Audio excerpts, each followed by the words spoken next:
ಎಲ್ಲರಿಗೂ ನನ್ನ ನಮಸ್ಕಾರ. ನನ್ನ ಹೆಸರು ಮೋಹನ್ ಬಾಬು ಎನ್.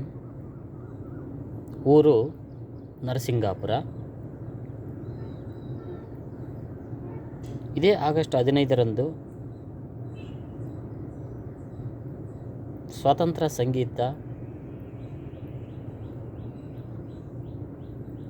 ಸಂಗೀತ ಕಲಾ ಯೂತ್ಸ್ ಕುರೆಕುಪ್ಪ ಇವರ ವತಿಯಿಂದ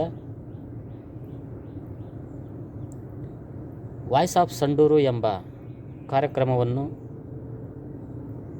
ಸಂಡೂರಿನ ಧ್ವನಿ ಎಂಬ ಕಾರ್ಯಕ್ರಮವನ್ನು ಇದೇ ಆಗಸ್ಟ್ 15ರಂದು ಜರುಗಲಿದೆ. ನಾನು ಫಿನಾಲೆವರೆಗೆ ತಲುಪಿದ್ದೇನೆ. ತಾವೆಲ್ಲರೂ ಬಂದು ಈ ಕಾರ್ಯಕ್ರಮವನ್ನು ಯಶಸ್ವಿಗೊಳಿಸಬೇಕೆಂದು ತಮ್ಮಲ್ಲಿ ವಿನಂತಿಸಿಕೊಳ್ಳುತ್ತಿದ್ದೇನೆ.